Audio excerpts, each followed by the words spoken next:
Hello everyone, स्वागत है आप सभी का आज के इस वीडियो लेक्चर में। दोस्तों, आज हम लोग पढ़ने वाले हैं आईटीआई का जो सेमेस्टर 1 है उसका थर्ड चैप्टर का नाम है विद्युत। और ये एक तरह से इंट्रोडक्शन क्लास है इलेक्ट्रिसिटी का, क्योंकि आप सभी जो हो वो ज़्यादातर जो भी है हमारा कॉन्सेप्ट है वो इलेक्ट्रिसिटी से जुड़ा है। इसलिए हम लोग एक थोड़ा सा इंट्रोडक्शन देना और उससे रिलेटेड सिंबल्स को जो है वो कवर करना ज़रूरी समझते हैं। तो चलिए हम लोग आज के इस वीडियो लेक्चर में देखेंगे कि आखिर क्या क्या सिंबल्स हैं और जो बेसिक्स है इलेक्ट्रिसिटी से रिलेटेड उसको हम लोग कवर करने का प्रयास करेंगे। पिछले वीडियो लेक्चर में हमने कुछ टूल्स को समझा था, हालांकि अभी बहुत सारे टूल्स हैं और उससे रिलेटेड जो जॉब है ना, उस पर हम लोग को काम करना अभी भी बाकी है, लेकिन वो आगे आने वाले चैप्टर्स में होने वाला है। इसके जस्ट आगे हम लोग पढ़ने वाले हैं जो विभिन्न प्रकार के केबल होते हैं उसके बारे में, और उसके बाद आपको ओम के नियम ये सब इस प्रकार के जो भी कॉन्सेप्ट्स हैं आपने थोड़ा बहुत 10th क्लास में पढ़ा भी होगा, तो वो सब जो है आगे आने वाले लेक्चर्स में कवर होने वाला है। आज हम लोग एक बेसिक इंट्रोडक्शन लेने वाले हैं इलेक्ट्रिसिटी का, थोड़ा सा हम लोग हिस्ट्री से शुरुआत करेंगे और करंट ये सब क्या होता है ये सबको हम लोग आज की इस वीडियो लेक्चर में समझने वाले हैं। तो वीडियो बहुत इंटरेस्टिंग होने वाला है ना। आपको इसमें एक नया चीज़ जो है सिंबल के बारे में जो अभी तक आपने कहीं देखा नहीं होगा या नोटिस नहीं किया होगा, ऐसे बहुत कम ही बच्चे ऐसे होंगे जिन्होंने इलेक्ट्रिसिटी से रिलेटेड सिंबल्स के बारे में इतना डिटेल स्टडी किया होगा। तो आपको बहुत कुछ नया देखने को मिलने वाला है इस लेक्चर में, ठीक है। तो उम्मीद करता हूँ कि आप इस पूरे लेक्चर में बने रहेंगे और एक नया कॉन्सेप्ट लेके जाएंगे। और एक इलेक्ट्रिशियन के लिए जब आप वर्क करते हो तो सिंबल का बहुत ज़्यादा इम्पोर्टेंस होता है, ठीक है। आपको कहीं भी आप कैसे पहचानोगे चीज़ों को, तो आपको वहाँ पे सिंबल बना होता है। क्योंकि आप तो सर्किट डिज़ाइन करेंगे नहीं, आपका ज़्यादातर जो काम होगा वो डिज़ाइन किए हुए सर्किट पे ही ऑपरेट करना रहेगा। या तो आप उसमें नए एलिमेंट जोड़ो या फिर आपको क्या करना है उसमें रिपेयरिंग का काम करना है ना। जो सर्किट डिज़ाइन ही एक्चुअल में होता है वो इंजीनियरिंग डिपार्टमेंट का काम होता है, जो साइंटिस्ट हैं उससे रिलेटेड लोग का काम होता है, ठीक है। तो आपको बेसिकली करना ये होता है कि सिंबल्स को समझ के उसके अकॉर्डिंग आपको सिंबल्स लगाना होता है। और चूंकि आपको ऑपरेट करके क्या करना है उसमें फॉल्ट फाइंडिंग भी करना है, जितनी भी समस्याएं आ रही है उनको दूर करना है। इसलिए आपको उससे जुड़ा कॉन्सेप्ट जो भी आप एलिमेंट बदलने वाले हो, जैसे कि रेजिस्टर हो गया, कैपेसिटर हो गया, है ना। हालांकि सबका अलग अलग हिंदी में कुछ अलग ही बोलते हैं हम लोग, लेकिन जब आप आईटीआई का कोर्स करते हो तो आपके लिए ये मैटर नहीं करता। आप हिंदी में भी रजिस्टर लिख सकते हो, कैपेसिटर लिख सकते हो। एक्चुअल में ये सब जो है ये टर्म जो है इंग्लिश से लिए गए हैं। तो अब धीरे धीरे ये ट्रेंड हो रहा है कि चलो आप कर सकते हो ऐसा। तो हम लोग ज़्यादातर जो है रजिस्टर कैपेसिटर ही यूज करेंगे टर्म, या जो भी इस टाइप का आएगा इंग्लिश वर्ड ज़्यादा यूज़ किया जाएगा। मैं ये प्रयास करूँगा कि आपको उसका हिंदी मीनिंग भी बताता चलूँ, है ना, ताकि आपको कभी ज़रूरत हो तो आप उसका इस्तेमाल कर पाए, ठीक है। तो ये हमारा आज का पूरा सेशन होने वाला है। तो चलिए हम लोग शुरुआत करते हैं और देखते हैं इस चैप्टर को। इससे पहले अगर आपने अभी तक सब्सक्राइब नहीं किया है चैनल को तो ज़रूर से ज़रूर सब्सक्राइब कर लीजिए, एक रिक्वेस्ट है। और बेल आइकन को प्रेस करना ना भूलेंगे, ठीक है, ताकि आपको लगातार हमारे आने वाले वीडियोस जो हैं वो मिलते रहे। चलिए तो शुरू करते हैं और देखते हैं आज क्या क्या हम लोग को पढ़ना है। तो देखिए हम लोग बेसिकली शुरुआत करने वाले हैं एक हिस्ट्री से, इलेक्ट्रिसिटी से रिलेटेड। आप यहाँ पे देख पा रहे होंगे ये जो आपकी स्क्रीन पे है अभी, इसको हम लोग कहते हैं पावर प्लांट, है ना। थर्मल पावर प्लांट का एक व्यू आप देख पा रहे होंगे, ठीक है। तो हम लोग को फिलहाल इससे कोई लेना देना नहीं है, हम लोग बाद में इसके बारे में पढ़ेंगे कि पावर प्लांट कितने प्रकार के होते हैं और पावर प्लांट का क्या वर्क है। ये जैसे पावर प्लांट तो पता ही होगा, अगर थोड़ा बहुत अगर आपको पता होगा, तो जैसा नाम है पावर प्लांट, तो पावर जनरेट करने का एक स्टेशन होता है, ठीक है। तो हम लोग को हिस्ट्री में पढ़ने से पहले हम लोग पढ़ते हैं, थोड़ा सा मैं आपको बताना चाहूँगा जो क्लासिफिकेशन ऑफ मैटर है ना, पदार्थ का जो वर्गीकरण है, उसको हम लोग थोड़ा सा यहाँ पर डिस्कस करना हमारे लिए सही रहेगा। तो चलिए एक बार डिस्कशन कर लेते हैं कि हमारे पास जो है पदार्थ का जो वर्गीकरण किया जाता है वो किस प्रकार से किया जाता है। देखिए, पदार्थ आपको पता है ना, पदार्थ किसको कहते हैं? दुनिया की प्रत्येक वस्तु जो स्थान घेरती है, जिसमें द्रव्यमान होता है, जो अवरोध उत्पन्न करती है, इसको हम लोग कहते हैं पदार्थ। ये तो बहुत ही कॉमन डेफिनेशन है, 6-7 क्लास में आपको ये पढ़ाया जाता है, ठीक है। लेकिन यहाँ पे एक चीज़ क्या करना है, जो आपको ध्यान देना है, इसके वर्गीकरण को, है ना। पदार्थ को में बहुत सारे गुण होते हैं और हम लोग को अपनी ज़रूरत के हिसाब से उनमें से गुण को निकाल के यूज़ करना होता है ना। एक ही मटेरियल जो है अलग अलग कैटेगरी में रखा जा सकता है, अलग अलग आधार पे। जैसे आप देखोगे तो हम लोग एक वर्गीकरण करते हैं भौतिक आधार पे, तो उसमें हमने पदार्थ को बांटा है ठोस, द्रव, गैस, और कई बार 2 और भी इंक्लूड किया जाता है। एक है BEC है और एक है प्लाज्मा, है ना। तो 5 स्टेट है मैटर के, है ना, जो पदार्थ है उसका। और रासायनिक दृष्टि से हम लोग बांटते हैं 2 वर्ग में, है ना। एक होता है शुद्ध पदार्थ और अशुद्ध पदार्थ। उसी प्रकार से हम लोग विद्युत चालकता के आधार पे है, चालक, अचालक, अर्धचालक, अतिचालक। तो ये बहुत सारा प्रकार से हम लोग बांट सकते हैं। एक ही मटेरियल अलग अलग कैटेगरी में, अलग अलग सिचुएशन में आ सकता है। तो हम लोग को सिर्फ यहाँ पे ये ध्यान में, हम लोग को रासायनिक वर्गीकरण से थोड़ा सा समझना है। और इलेक्ट्रिसिटी के को समझने के लिए हमको सबसे पहले एटम को समझना होगा, परमाणु, है ना। एटम को कहते हैं हम लोग परमाणु, तो परमाणु को समझना सबसे ज़्यादा ज़रूरी है। तो एक वर्गीकरण अगर देखा जाए तो हमारे पास रासायनिक दृष्टिकोण से हमने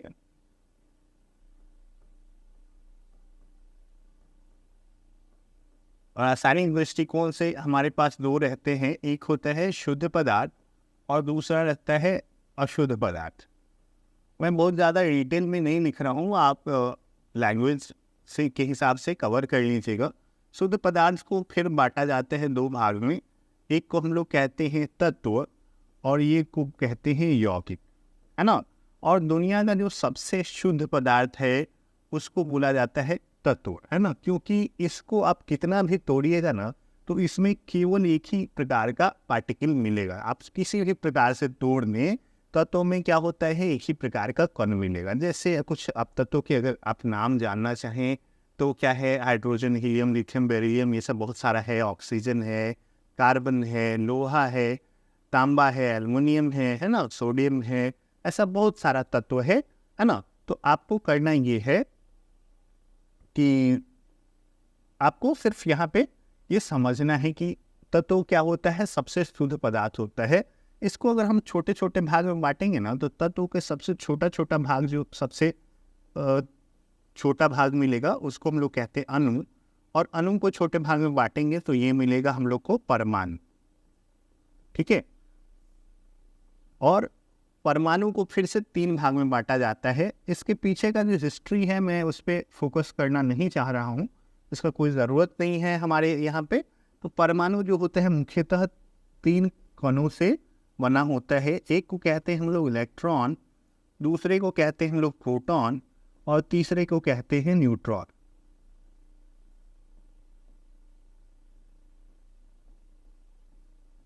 ठीक है। तो जो आवेश की शुरुआत है, जो विद्युत की शुरुआत है, यहीं से मानी जाती है ना। इलेक्ट्रॉन, प्रोटॉन और न्यूट्रॉन है, यही हमारे क्या है, जो विद्युत का है एक स्रोत है या शुरुआत है ना। तो ये आपको पता होना चाहिए। रासायनिक दृष्टिकोण से पदार्थ 2 प्रकार के हैं, शुद्ध और अशुद्ध। शुद्ध का फिर 2 भाग है, तत्व और यौगिक। और तत्व को हम लोग तोड़ते हैं। एक्चुअल में तत्वों को तोड़े तो समझिए कि सब को तोड़े, इसमें तो बहुत सारे तत्व इन सब में मिले रहते हैं। तो तत्वों को जब हम तोड़ते हैं तो उससे छोटा क्या मिलेगा, अणु मिलेगा। अणु को तोड़ेंगे तो परमाणु मिलेगा। और परमाणु मुख्यतः 3 कणों से मिलकर बना होता है, इलेक्ट्रॉन, प्रोटॉन और न्यूट्रॉन, ठीक है। तो यही से इलेक्ट्रॉन जो होता है उस पे ऋण आवेश होता है। आवेश पदार्थ का एक गुण है, ठीक है, जिससे के कारण वो अपने ही प्रकार के, मतलब दूसरे आवेश पे बल लगाता है ना। आवेश एक पदार्थ का क्या है, आवेश पदार्थ का एक गुण है जिसके कारण वो अपने पास उपस्थित किसी अन्य आवेश पे क्या करता है, बल लगाता है, चाहे वो आकर्षण का हो या प्रतिकर्षण का, है ना।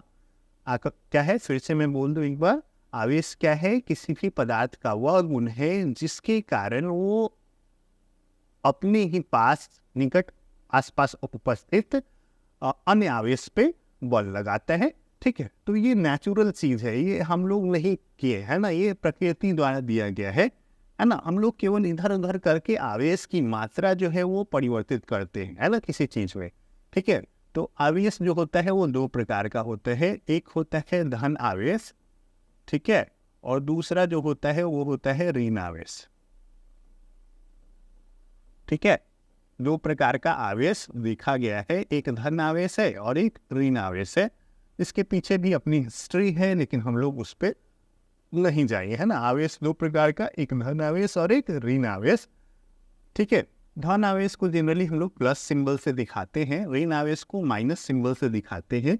ठीक है, और ऐसा देखा गया है कि दो धन आवेश जब निकट रहेंगे तो वो एक दूसरे में क्या करेंगे, दूर जाने का प्रयास करेंगे, मतलब प्रतिकर्षण बल लगाएंगे। या फिर दोनों अगर ऋण आवेश हो, है ना, दो ऋण आवेश, मतलब ये है कि सजातीय आवेशों में प्रतिकर्षण होता है ना। सजातीय मतलब एक ही जाति के जो आवेश होंगे उनमें क्या होगा, प्रतिकर्षण होगा, है ना, मतलब वो एक दूसरे से दूर जाने का प्रयास करेंगे। प्रतिकर्षण को कई बार विकर्षण भी बोला जाता है। ठीक है, तो ये आप देख लेंगे, जैसा जरूरी होगा वैसा आप सेलेक्ट कर लेंगे अपना ऑप्शन। सजातीय आवेशों में प्रतिकर्षण होता है। और विजातीय आवेश, विजातीय मतलब एक जब धन आवेश है और एक ऋण आवेश है ना, एक धन आवेश है और एक ऋण आवेश है, तो ये एक दूसरे को अपनी ओर क्या करेंगे, खींचेंगे, आकर्षित करेंगे, है ना। तो यहाँ पे हम लोग क्या बोलेंगे कि विजातीय आवेशों में क्या होगा, आकर्षण होगा। विजातीय आवेशों में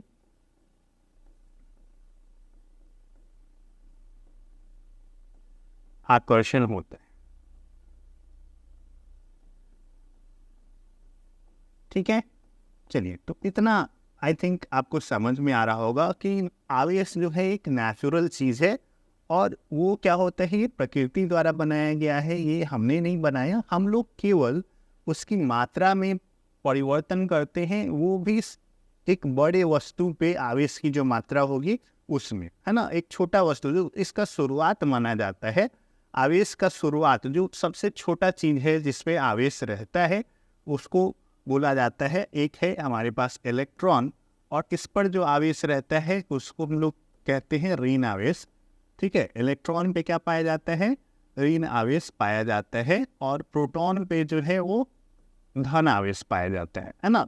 तो जो सबसे छोटा पदार्थ आप समझिए, पदार्थ का कण है ना, जिस पे आवेश रहता है वो क्या है, इलेक्ट्रॉन और प्रोटॉन है ना। प्रोटॉन पे क्या होगा, तो प्रोटॉन पे धन आवेश रहेगा और इलेक्ट्रॉन पे क्या रहता है, तो ऋण आवेश रहता है। एक और जो कण है, आपने देखा कि एटम में, परमाणु में 3 कण है, एक है न्यूट्रॉन जिस पे कोई आवेश नहीं रहता है, उसको हम लोग कहते हैं उदासीन, है ना। जिस पे कोई आवेश नहीं है उसको हम लोग क्या कहेंगे, उदासीन कहें।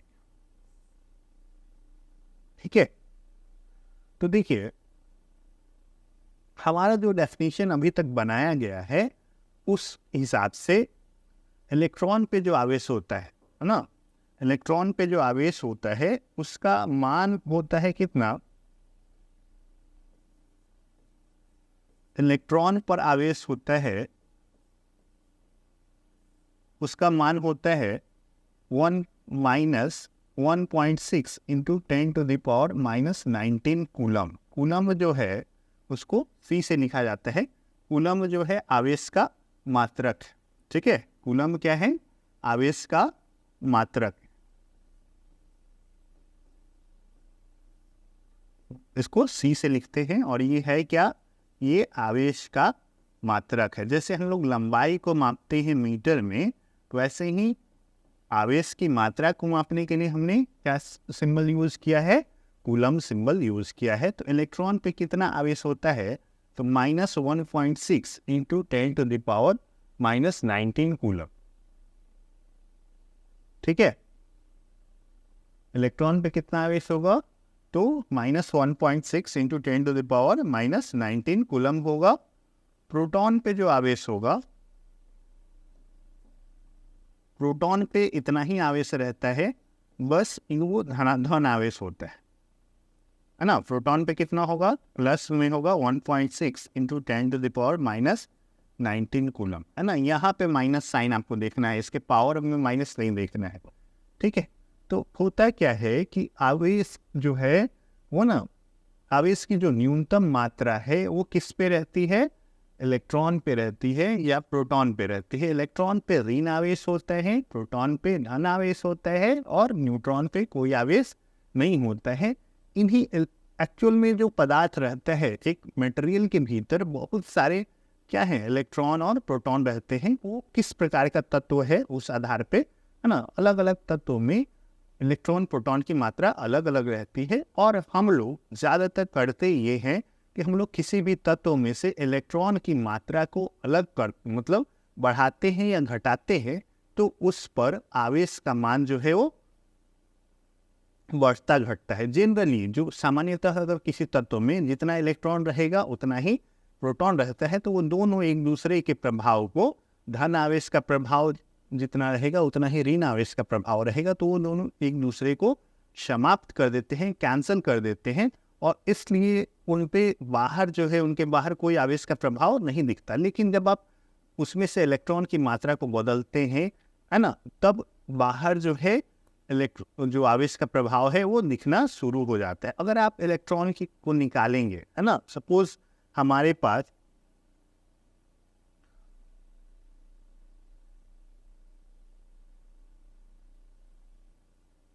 इस पे मैं बता दे रहा हूँ, मान लीजिए कि हमारे पास ऐसा है कि हमारे पास 10 इलेक्ट्रॉन हैं और 10 प्रोटॉन हैं, है ना।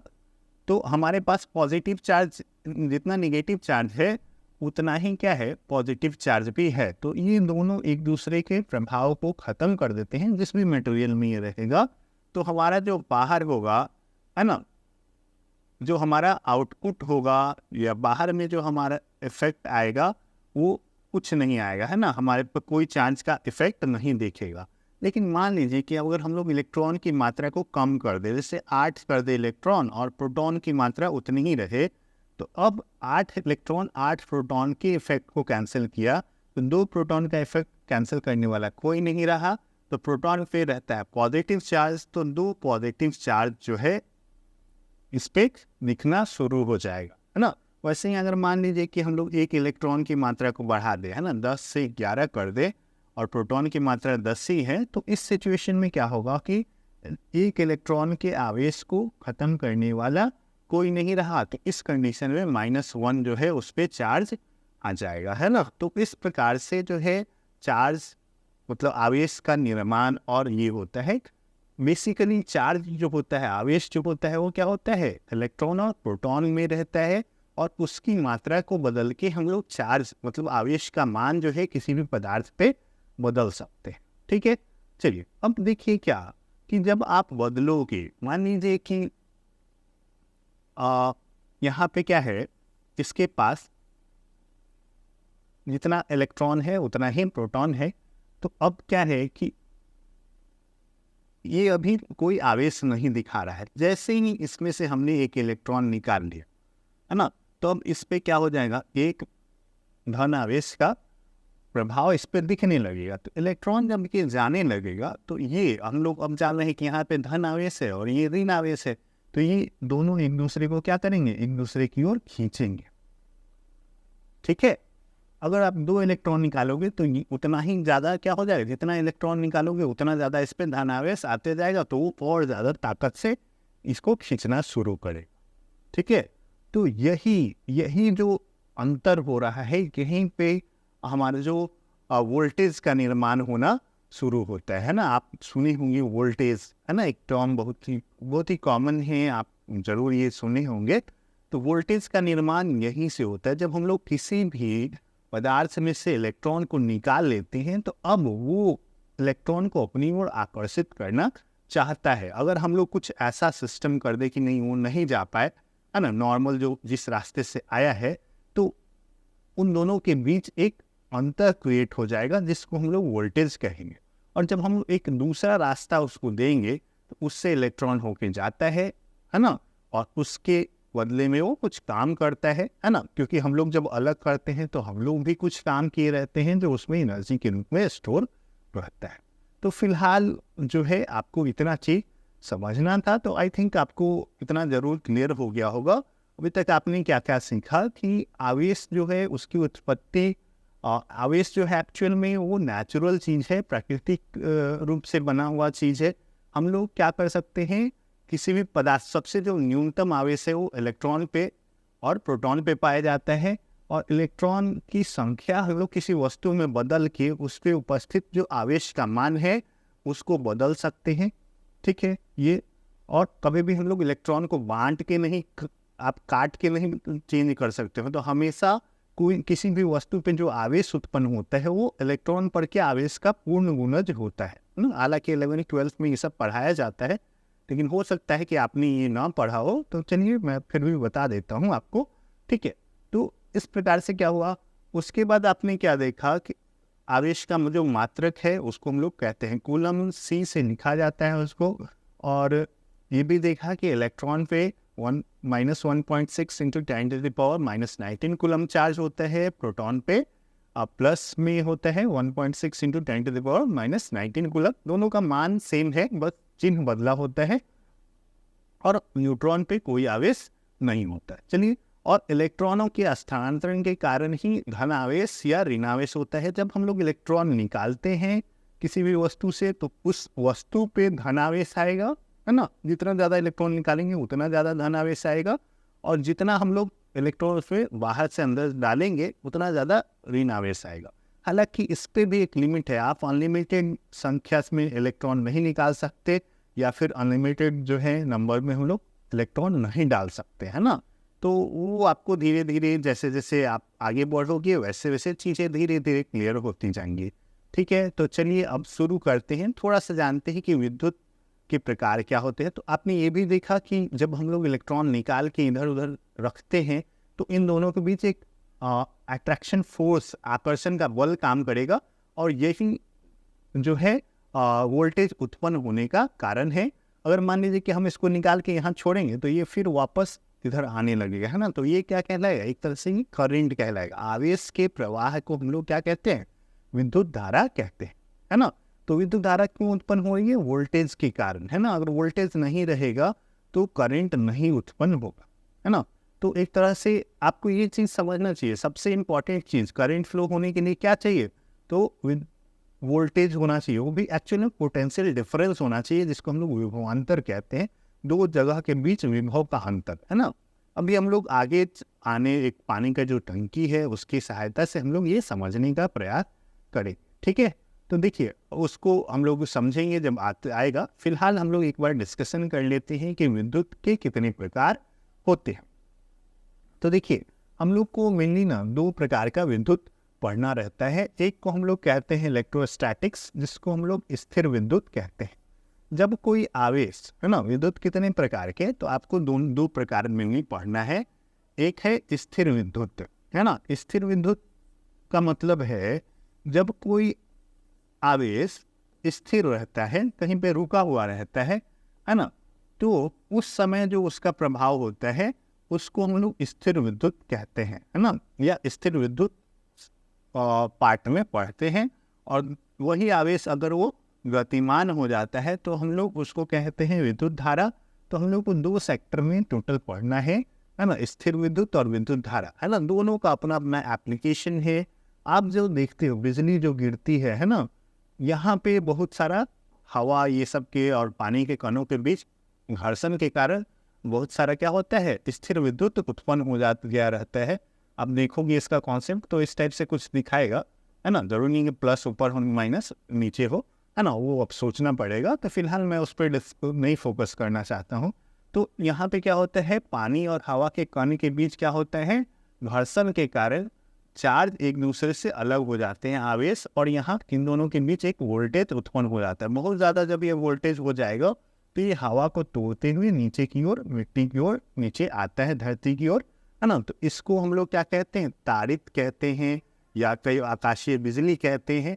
तो यहाँ पे ये क्या है, ये स्थिर विद्युत है, और ये जब नीचे आया तो ये बहने लगा, तो ये क्या है, ये विद्युत धारा है ना। तो दोनों अलग अलग कॉन्सेप्ट्स हैं, मतलब हालांकि दोनों इम्पॉर्टेंट है, दोनों थोड़ा बहुत जुड़े हुए भी हैं, कई बार हम लोग अलग करके भी देखते हैं। तो अभी आप इस लेवल पे हम लोग बहुत ज़्यादा इस पर डिस्कशन नहीं करने वाले हैं। आपको केवल इतना पता होना चाहिए कि विद्युत दो प्रकार के विद्युत को हम लोग दो सेक्टर में पढ़ने वाले हैं, एक स्थिर विद्युत और एक विद्युत धारा, है ना। हम लोग ज़्यादातर जो अपने आसपास घर ये सब में देखते हैं करंट बहता है, तो वो विद्युत धारा है एक्चुअल में। स्थिर विद्युत का हम लोग बड़े लेवल पे, ब्रॉड लेवल पे कोई एप्लीकेशन नहीं देखते हैं अपने डेली लाइफ, ठीक है। कैपेसिटर ये सब में रहता है, जो जनरली आप हो सकता है कि आप नाम भी नहीं सुने होंगे, कैपेसिटर क्या होता है। तो उसके बारे में हम लोग जब आगे आने वाले जैसे जैसे चैप्टर में हम लोग आगे बढ़ेंगे उसको देख लेंगे। चलिए आगे बढ़ते हैं। विद्युत संबंधी शब्दावली कुछ इंपॉर्टेंट हम लोग देख लेते हैं। वोल्टेज क्या होता है, करंट क्या होता है ना, प्रतिरोध क्या होता है, चालकता क्या होती है, यही सब हम लोग इसमें देखने वाले हैं विद्युत संबंधित शब्दावली में। तो देखिए, हमने अभी बात की थी, सबसे इम्पॉर्टेंट चीज़ अगर देखा जाए तो विद्युत से रिलेटेड, करंट से रिलेटेड क्या है, तो वो है वोल्टेज, है ना, पोटेंशियल डिफरेंस, है ना, जिसको हम लोग हिंदी में विभवांतर कहते हैं। तो विभवांतर ही सबसे ज़्यादा ज़रूरी चीज़ होता है, जो डिसाइड करता है कि करंट फ्लो होगा कि नहीं। हालांकि ये अकेला ये डिसाइड नहीं करता कि करंट फ्लो होने वाला है कि नहीं, है ना। मान लीजिए जैसे कि आप एक टैंक का एग्जांपल लीजिए, है ना। इसमें अगर पानी भरा हुआ है तो जितना ज़्यादा पानी हाइट तक भरा हुआ है उतना ज़्यादा इसके पास क्या है, एक तरह से समझिए कि विभवांतर है। यहाँ से अंतर जितना ज़्यादा रहेगा, है ना, उतना ज़्यादा ये तेज़ी से पानी बहेगा, है कि नहीं। तो कुछ ऐसा ही होता है, हम लोग जितना ज़्यादा वोल्टेज को आप इलेक्ट्रॉन और जहाँ से भी इलेक्ट्रॉन निकाला गया है उनके बीच के गैप के रूप में समझ सकते हैं, है ना। आप जितना ज़्यादा गैप क्रिएट कीजिएगा और इलेक्ट्रॉन की जितनी मात्रा को अलग कीजिएगा, उतना ज़्यादा करंट इधर से बह सकता है, चाहे वो ऐसे बहे या ऐसे जैसे भी बहे। लेकिन बहने का जो क्षमता है वो किसके कारण आता है, तो वो आता है पोटेंशियल डिफरेंस या विभवांतर या विभव जो भी है उसके कारण आता है। जब हम लोग ओम का नियम पढ़ेंगे तो उसमें इसको डिटेल्स में देखेंगे, है ना। आगे आने वाले कुछ चैप्टर्स पे आपको वो देखने को मिलेगा ओम का नियम क्या होता है और उससे रिलेटेड जो भी टर्म्स है। फिलहाल विभव क्या है, तो अगर हम लोग एग्जैक्ट 10th वाला डेफिनेशन अगर आपने पढ़ा होगा तो 10th में आपने क्या पढ़ा था, इकाई धन आवेश को अनंत से विद्युत क्षेत्र में अनंत से किसी बिंदु तक, है ना। क्योंकि मान लीजिए कि यहाँ पे एक धन आवेश है, तो इसके कारण क्या होता है, इसके चारों ओर एक क्षेत्र का निर्माण होता है, उसको हम लोग कहते हैं विद्युत क्षेत्र, है ना। इसके चारों ओर क्या रहता है ना, एक विद्युत क्षेत्र का निर्माण हुआ रहता है। ये विद्युत क्षेत्र जो होता है उसके चारों ओर सारी दिशा में रहता है ना। जैसे यहाँ पे है तो इसके इधर इधर ऊपर नीचे दाएं बाएं हर एक डायरेक्शन में रहेगा फैला हुआ, है ना। जैसे आप गुरुत्वाकर्षण को देखते हो, गुरुत्वाकर्षण हमें दिखाई नहीं देता लेकिन फिर भी हम लोग उसके इफेक्ट को फील करते हैं। वैसे ही विद्युत क्षेत्र एक आवेश के चारों ओर रहता है लेकिन हमें दिखता नहीं है। और धन आवेश के कारण जो विद्युत क्षेत्र बनता है, ऋण आवेश के कारण ठीक उसका उल्टा बना हुआ रहता है। तो फिलहाल आप अगर विद्युत क्षेत्र का अगर डेफिनेशन दिया जाए तो किसी आवेश के चारों ओर उपस्थित वह क्षेत्र जहाँ तक उसके प्रभाव को अनुभव किया जाता है, मापा जाता है या उपस्थित रहता है उसका प्रभाव, उसको हम लोग कहते हैं उसका विद्युत क्षेत्र। आइडियली अगर देखा जाए तो वो अनंत तक फैला रहता है विद्युत क्षेत्र। तो इसके क्षेत्र में जब कोई दूसरा धन आवेश आएगा तो इसका अपना विद्युत क्षेत्र होगा, तो ये दोनों एक दूसरे पे क्या करेंगे, दोनों विद्युत क्षेत्र एक दूसरे पे बल लगाएंगे और एक दूसरे से दूर भागने का प्रयास करेंगे। तो अगर आदर्श रूप में देखा जाए आइडियली तो ये अनंत पे जाएगा, तो इन दोनों के बीच कोई बल नहीं लगेगा। अनंत से जैसे ही आप लाना शुरू करेंगे, जैसे ही अनंत से थोड़ा शिफ्ट करेंगे, है ना, मान लीजिए कि हमारे पास इधर कहीं अनंत है ना, सपोज यहाँ पे अनंत है, तो यहाँ पे जैसे ही आएगा ये धन आवेश तो इस पे इसके कारण इधर की ओर बल लगने लगेगा। तो आपको इससे ज़्यादा बल लगा के धीरे धीरे इधर लाना पड़ेगा। आप बल गुणे विस्थापन हम लोग कहते हैं कार्य, है ना। जब आप बल लगा के किसी वस्तु को बल की दिशा में मूव कराते हैं, है ना, तो आप क्या करते हो, कार्य करते हो, उसके बदले आपको ऊर्जा आपकी कम होती है ना। और ये ऊर्जा जो होगी यहाँ पे, जब मान लीजिए यहाँ पे आ गया, तो ये ऊर्जा इसमें आके संचित हो गई, है ना। कि अब जैसे ही छोड़िएगा ये फिर इधर जाना शुरू हो जाएगा, है ना। तो हम लोग मान लीजिए कि फिलहाल ये रुका हुआ है किसी भी तरीके से, तो इन दोनों अब पूरे सिस्टम में एक ऊर्जा स्टोर हो जाती है ना। एक बहुत ही सिंपल सा कॉन्सेप्ट, अगर मैं सिंपल लैंग्वेज में बोलूँ, तो जो चीज़ जहाँ पे रहना चाहता है ना, आप उसको उससे अलग कीजिएगा ना, तो उसमें ऊर्जा हो जाएगा, उसमें एक ऊर्जा इकट्ठा हो जाएगा। सपोज जैसे मान लीजिए ठंडी का दिन आ चुका है ना, तो ठंडी के दिन में आप, या गर्मी के दिन में मान लीजिए कोई सो रहा है, सुबह सुबह आप जाके उस पर पानी डाल दो तो गुस्सा हो, है ना, क्योंकि वो बेड में रहना चाहता है ना। मान लीजिए यहाँ पे मैं एक पत्थर है छोड़ दूंगा, कहाँ जाएगा, नीचे जाएगा, है ना। वो रहना कहाँ चाहता है, नीचे। लेकिन अगर आप यहाँ पे उठा के लाइएगा ना, उसमें एक ऊर्जा आ जाए। कौन सा ऊर्जा, स्थितिज ऊर्जा, है ना। किस कंडीशन में, ऊर्ध्वीय स्थितिज ऊर्जा। आप एक स्प्रिंग अगर नेचुरली ऐसे है, उसको दबा दीजिए, है ना, तो उसमें ऊर्जा स्टोर हो जाएगा। उसको फैला दीजिए, है ना, तब भी क्या हो जाएगा, ऊर्जा स्टोर हो जाएगा। तो कोई चीज़ जहाँ पे रहना चाहता है उससे आप अलग कीजिएगा तो उसके पास ऊर्जा स्टोर हो जाएगा, है ना। स्थितिज ऊर्जा उसको हम लोग कहते हैं। तो यहाँ भी ये दोनों आवेश एक दूसरे से अनंत दूरी पे रहना चाहते हैं, आप ला रहे हो, इस पूरे सिस्टम के पास एक ऊर्जा स्टोर हो गया, है ना। इसको आप छोड़िएगा तो ये उधर की ओर भागना शुरू कर देगा। तो इसी को हम लोग क्या कह सकते हैं, इसको हम लोग करंट कह सकते हैं, है ना, विद्युत धारा कह सकते हैं, ठीक है। तो जब ये इकाई आवेश रहता है ना, तो यहाँ पे हम लोग क्या बोलते हैं, यहाँ पे जो एनर्जी स्टोर होगा उसको हम लोग कहते हैं विभव, है ना। इकाई धन आवेश अगर रहेगा, है ना, इस बिंदु तक लाने में, जो भी इकाई धन आवेश को अनंत से किसी बिंदु तक लाने में किए गए कार्य को ही उस बिंदु पे क्या कहते हैं, विभव कहते हैं। और इसी जगह मान लीजिए कि एक पॉइंट ए लीजिए, एक पॉइंट ए, इन दोनों के बीच जो विभव का अंतर होगा वही विभवांतर कहलाएगा, है ना। तो हम लोग को इससे कोई मतलब नहीं होता है। करंट बहने के लिए हम लोग को ना केवल और केवल विभव से मतलब होता है, विभवांतर से मतलब होता है, विभव से कोई मतलब नहीं होता है ना। अगर मान लीजिए कि यहाँ से यहाँ तक जाना है, तो यहाँ से यहाँ तक का जो विभवांतर है वो डिसाइड करेगा कि कितना करंट बहेगा, है ना। इससे कोई मतलब नहीं है कि यहाँ पे कितना विभव है, यहाँ पे कितना विभव है। इन दोनों के बीच का जो अंतर है वही डिसाइड करेगा कि करंट की मात्रा क्या हो, है ना। तो आपने समझ लिया कि विभव किसको कहते हैं, विभवांतर किसे कहते हैं। विद्युत क्षेत्र में किन्हीं दो बिंदुओं के बीच विभव के अंतर को विभवांतर कहते हैं। विभवांतर और विभव दोनों का मात्रक जो होता है ना, वोल्ट होता है ना। वी से हम लोग लिखते हैं, है ना, विभव और विभवांतर, है ना, दोनों का जो मात्रक है वो होता है क्या, वोल्ट होता है ना। वी से इसको लिखा जाता है ना, हिंदी में लिखे तो वोल्ट। आप जैसे भी लिखना चाहें लिख सकते हैं, दोनों का सेम ही, विभव और विभवांतर दोनों का मात्रक क्या है, वोल्ट है। तो वोल्ट, ये जो विभवांतर ही है वही कारण है जिसके कारण क्या होता है, करंट बहता है। लेकिन केवल विभव होने से करंट नहीं बहेगा, है ना। मान लीजिए कि इस टंकी में पानी भरा हुआ है, तो क्या इसमें से पानी बहना शुरू हो जाएगा, नहीं होगा, है ना, क्योंकि ये तो पूरी तरीके से बंद है ना। जब इसको सही रास्ता मिलेगा, है ना, इसके लिए हम लोग पाइप लगाएंगे, तब पानी बह सकता है। लेकिन अभी भी गारंटी है कि पानी बहेगा, है ना।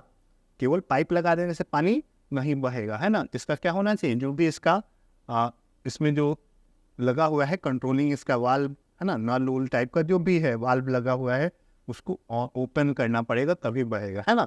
तो वैसे ही जैसे बैटरी है, बैटरी में क्या रहते हैं, आप देखोगे एक बैटरी में विभवांतर जो रहता है इनके दोनों टर्मिनल के बीच रहता है, लेकिन करंट नहीं बह रहा है।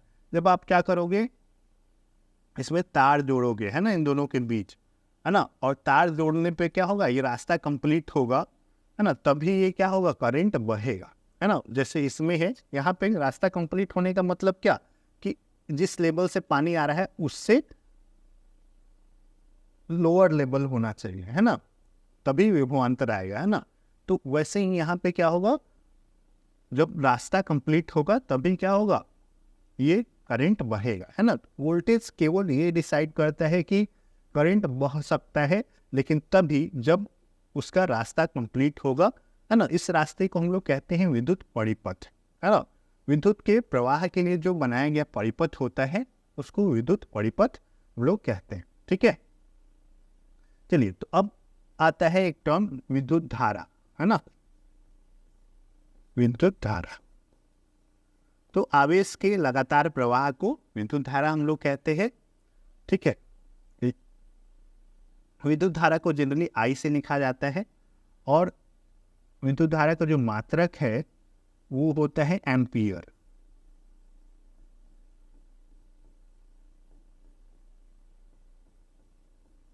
है ना। विद्युत धारा का मात्रक क्या होता है? एम्पियर होता है ना। आप कई बार सुने होंगे कि इतना एम्पियर का हमको ये चीज लगाना है, ठीक है। विद्युत धारा को मापा जाता है, देखिए वोल्ट मीटर ये दिखाया गया है, वोल्टेज को वोल्ट मीटर से मापा जाता है, करंट को एमीटर से मापा जाता है। एमीटर में ए लिखा रहता है, वोल्ट मीटर में भी लिखा रहता है। इस टाइप का अगर सिंबल बना हुआ है मतलब ये एसी सप्लाई जो आपके घर में आता है सप्लाई, उसको मापने के लिए बना हुआ है।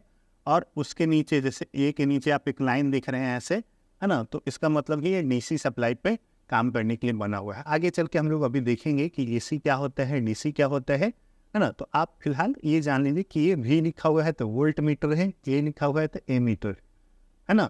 वोल्ट मीटर जो है ना, आपने 10th में पढ़ा होगा कि विद्युत परिपथ में क्या होता है, वोल्ट मीटर समांतर क्रम में जोड़ा जाता है और जो एमीटर है वो श्रेणी क्रम में जोड़ा जाता है। तो ये आपको पता होना चाहिए ना।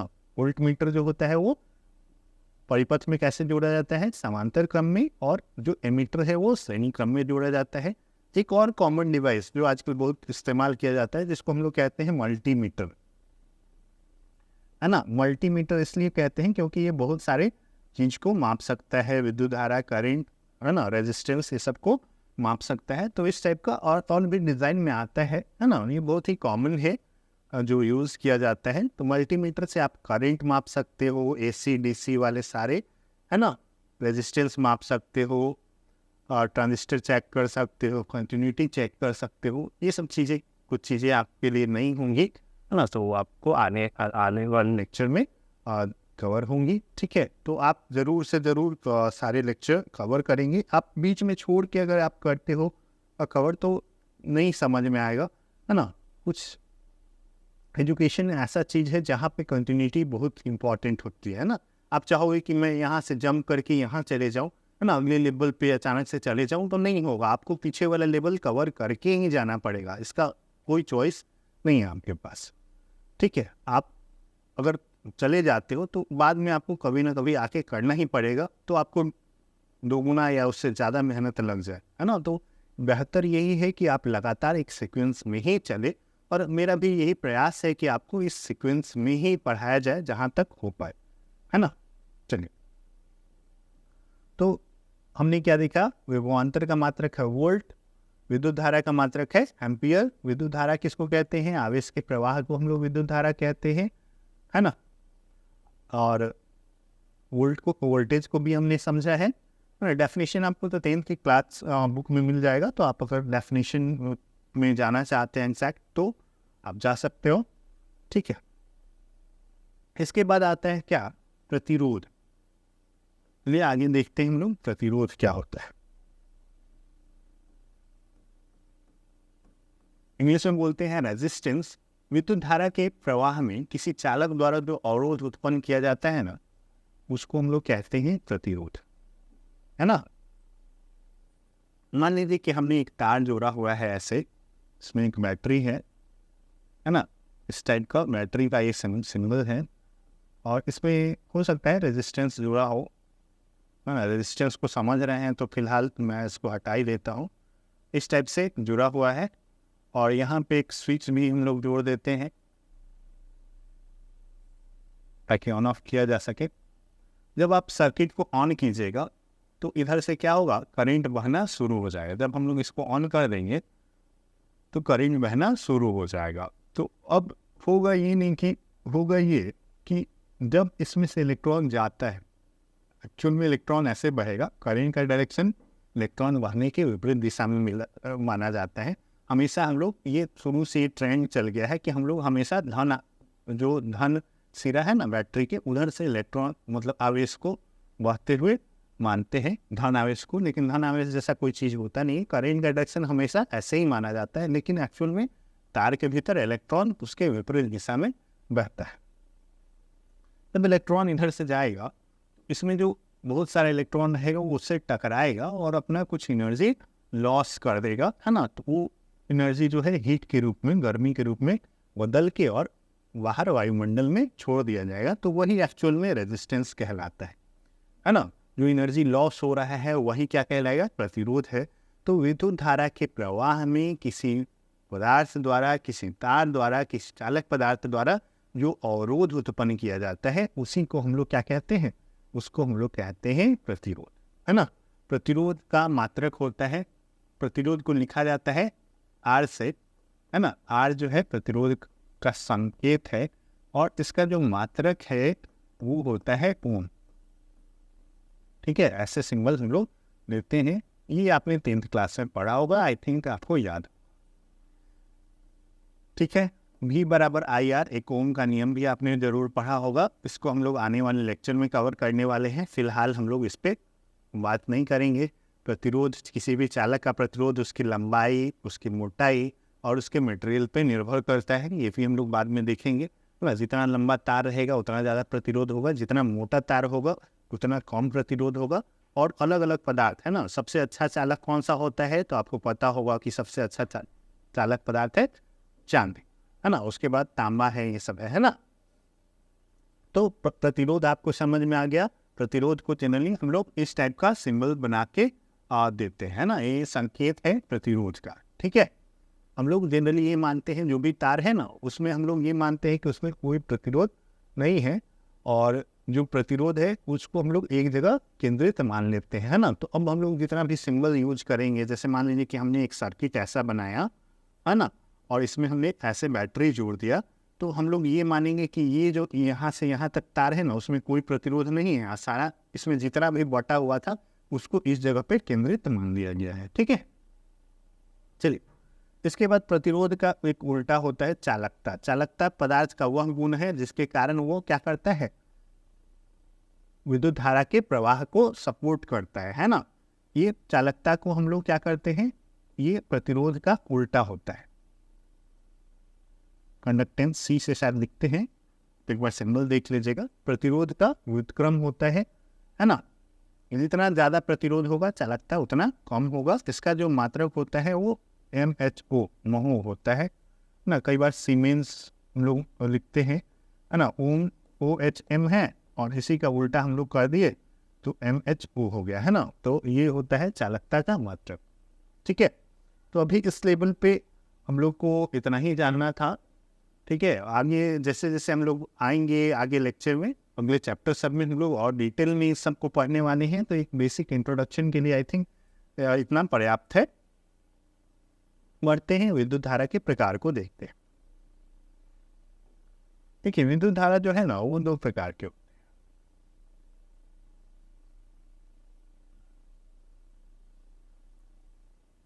ठीक है, दो प्रकार है। एक को हम लोग बोलते हैं विशिष्ट धारा, ठीक है, जिसको हम लोग इंग्लिश में DC भी बोलते हैं शॉर्टकट्स में। और दूसरा जो है ना वो है प्रत्यावर्ती धारा।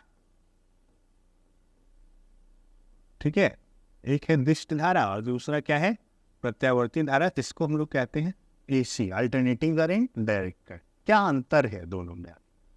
पहले कुछ एग्जाम्पल देखते हैं कि आखिर हम लोग को विशिष्ट धारा कहाँ से मिलता है। तो जितना भी बैटरी है ना, आप देखते होंगे जितना भी बैटरी आपने जरूर देखा होगा, है ना, या सेल, है ना। एक रहता है तो हम लोग उसको सेल कहते हैं, और एक से ज़्यादा जोड़ दिया जाता है आपस में तो उसको कहते हैं बैटरी। ठीक है, तो जितना भी बैटरी हो गया उससे आपको विशिष्ट धारा मिलती है। सोलर पैनल हो गया उससे विशिष्ट धारा मिलती है। और बाकी जो है आजकल केवल जैसे आप चार्जर से जो आउटपुट निकलता है मोबाइल चार्जर से, या फिर आप जो भी यूज करते हो लैपटॉप का चार्जर हो गया, ये सबसे जो भी आउटपुट निकलता है सारा का सारा विशिष्ट धारा रहता है। क्योंकि जितना भी इलेक्ट्रॉनिक्स पार्ट है ना वो सारा का सारा DC पे ही काम करता है।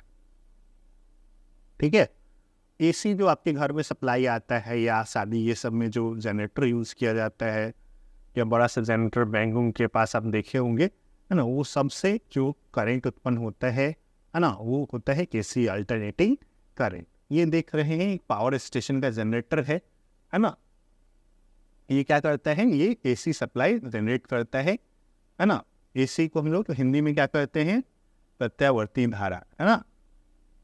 तो देखिए इसमें क्या डिफरेंस है, जो डीसी है ना उसमें क्या होता है कि समय के साथ उसका जो करंट या वोल्टेज का जो वैल्यू है ना, वो अगर ग्राफ के हिसाब से देखा जाए, है ना, तो टाइम के साथ वोल्टेज जो है वो इस अक्ष के ऊपर रहेगा, है ना। और एसी का जो ग्राफ खींचा जाता है कुछ ऐसे होता है ना, साइनसोइडल। इसका सिंबल में भी आप देखिएगा कि जहाँ एसी रहेगा ना, जहाँ एसी रहेगा वहाँ पे ऐसा सिंबल बना रहेगा और डीसी में केवल लाइन खींचा रहता है। इसका क्या मतलब है ना। तो देखिएगा क्या, जैसे दो तार रहता है, आप देखे होंगे कि दो तार हम लोग को सप्लाई में रहता है। मान लीजिए कि हम वैसा ही बनाने का प्रयास करते हैं, तो एक रहता है, एक रेड है और एक ब्लैक, है ना। तो रेड वाला जनरली क्या रहता है, पॉजिटिवली चार्ज रहता है, और ये वाला जो रहता है निगेटिवली चार्ज रहता है ना। तो आप देखिएगा जितना बैटरी से जुड़ा सप्लाई है ना, उसमें हम लोग को प्लस और माइनस का ध्यान रखना पड़ता है। प्लस वाले को प्लस से ही जोड़ना है, माइनस वाले को माइनस से ही जोड़ना है, क्योंकि इसमें जो करंट का डायरेक्शन रहता है ना, हमेशा एक ही डायरेक्शन में होगा। इसी डायरेक्शन में हमेशा प्लस से, अगर इधर मान लीजिए कि इधर से बैटरी है और इधर लोड है, तो हमेशा करंट ऐसे ही बहेगा, है ना। इसका करंट का डायरेक्शन कभी नहीं बदलता है, इसीलिए इसको क्या कहते हैं, दिष्ट धारा या डायरेक्ट करंट, है ना। लेकिन आप देखेंगे कि अगर एसी सप्लाई से जुड़ा हुआ हमारा ये रहेगा, ठीक है, मान लीजिए कि ये एक वायर है हमारे पास एसी सप्लाई से जुड़ा हुआ, दो वायर इसमें भी आता है, तो इसमें होगा ये कि थोड़ी देर तक एक जो रहेगा, ये अगर प्लस है तो ये माइनस की तरफ बिहेव करेगा, और थोड़ी देर में ये माइनस हो जाएगा और ये उस समय ये प्लस की तरफ बिहेव करेगा। एक बार करंट जो हैगा इस टाइप से बहेगी, अगर इधर लोड जुड़ा हुआ है, इधर से करंट आ रही है, इधर जा रही है ना, तो थोड़ी देर के लिए इधर की ओर करंट बहेगा, फिर थोड़े बाद में इधर की ओर करंट बहेगा, है ना। तो ये लगातार होते रहता है ना। इसको हम लोग अब देखेंगे, ऐसा 1 सेकेंड में लगभग 100 बार हो जाता है ना। तो एसी सप्लाई का एक फ्रीक्वेंसी, एक टर्म आता है, वो 50 हर्ट्ज होता है। हमारे यहाँ जो सप्लाई आता है उसका फ्रीक्वेंसी या आवृत्ति कितना होता है, 50 हर्ट्ज होता है ना। ये सब पता होना चाहिए कि आपके यहाँ जो सप्लाई आता है उसका फ्रीक्वेंसी कितना होता है। तो फिलहाल आपको ये समझ में आया, डीसी उसको कहते हैं जिसमें करंट का डायरेक्शन एक बार जो हो गया सो हो गया, है ना, वही रहेगा, इसलिए उसको दिष्ट धारा या डीसी कहते हैं।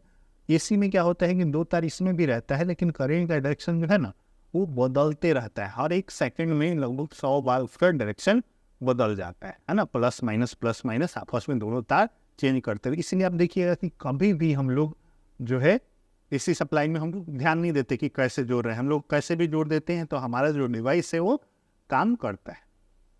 ठीक है, चलिए आगे बढ़ते हैं और देखते हैं विद्युत धारा के प्रभाव। देखिए, तो विद्युत धारा से कितने सारे प्रभाव हैं। हम लोग विद्युत जो है ना बहुत ही अच्छा फॉर्म है। अगर देखा जाए एनर्जी का, विद्युत भी क्या है, ऊर्जा का एक रूप है, लेकिन इसको हम लोग आसानी से कंट्रोल कर सकते हैं और आसानी से बहुत सारे रूपों में बदल सकते हैं, और इसीलिए इतना ज़्यादा इसका इस्तेमाल किया जाता है और इसको आसानी से बहुत दूर तक ले जाया भी जा सकता है। ठीक है, तो देखिए हम लोग विद्युत धारा से क्या क्या कर सकते हैं, कुछ कॉमन जो चीज़ें हैं मैं यहाँ तो बता देता हूँ। आप एक देख रहे हो, यहाँ पे एक हीटर दिख रहा है ना। तो हम लोग विद्युत धारा से क्या कर सकते हैं, जब किसी चालक से विद्युत पास कराया जाता है तो वो चालक तार गर्म हो जाता है, इसको हम लोग कहते हैं विद्युत धारा का ऊष्मीय प्रभाव, है ना। ये कौन सा प्रभाव है, ये है ऊष्मीय प्रभाव, विद्युत धारा का ऊष्मीय प्रभाव। जब क्या कहता है कि जब हम लोग किसी चालक से विद्युत धारा प्रवाहित कराते हैं तो उससे क्या होता है, वो चालक तार गर्म हो जाता है ना। इसको हम लोग क्या कहते हैं, विद्युत धारा का ऊष्मीय प्रभाव। उसके बाद इसमें आता है एक चुंबकीय प्रभाव, है ना। आप देखोगे कि जब हम लोग तार से करंट पास कराएंगे तो उसके चारों ओर एक चुंबकीय क्षेत्र बन जाता है, तो उसको हम लोग कहेंगे क्या, विद्युत धारा का चुंबकीय प्रभाव। जितना भी आप मोटर देखते हो वहाँ पे चुंबकीय प्रभाव ही यूज किया जाता है ना, दो मोटर के बीच या बहुत सारे मोटर के बीच बहुत सारे मोटर के बीच क्वाइल लपेट लपेट के हम लोग चुंबक बनाते हैं और चुंबक से क्या करते हैं, बल लगा के एक दूसरे पे इसको घुमाया जाता है ना, तो इसको हम लोग क्या कहते हैं, चुंबकीय प्रभाव। बहुत सारा स्विच पहले यूज किया जाता था, है ना, इन्वर्टर ये सब में जो ऑटो कट स्विच आता था वो सब चुंबकीय प्रभाव पे ही यूज किया जाता है। उसके बाद आता है रासायनिक प्रभाव। विद्युत धारा का रासायनिक प्रभाव, जब हम लोग किसी कुछ केमिकल से अगर हम लोग करंट पास कराएंगे तो वो टूट जाता है, आयन में टूट जाएगा या बहुत सारा अभिक्रिया होने लगता है, तो इसको हम लोग रासायनिक प्रभाव कहते हैं। और इसी के कारण हम लोग बैटरी ये सब चार्ज कर पाते हैं, या फिर हम लोग बहुत सारा काम करते हैं, जैसे एक पदार्थ के ऊपर, एक तत्व के ऊपर दूसरे तत्व का परत चढ़ाना, जैसा हम लोग काम विद्युत धारा के चुंबकीय प्रभाव के कारण ही करते हैं। उसके बाद होता है विद्युत धारा का किरण प्रभाव। हम लोग हाई वोल्टेज में क्या करते हैं, एक ट्यूब के भीतर अगर हाई वोल्टेज पास कराएंगे दो इलेक्ट्रोड के बीच, तो यहाँ से अदृश्य किरण सब निकलता है, इसको हम लोग कहते हैं किरण प्रभाव, है ना। इसी में से एक एक्सरे है ना, या इस प्रकार का और भी रे जनरेट होता है, तो इसको हम लोग कहते हैं किरण प्रभाव, है ना। यहाँ पे है ये रासायनिक प्रभाव है बैटरी वाला, है ना, और ये है क्या, ये किरण प्रभाव है। एक होता है क्या, तापायनिक उत्सर्जन। आपने अगर देखा होगा तो रोड पे लगा रहता है सोडियम वेपर लैंप, इस टाइप का स्ट्रीट लैंप, है ना।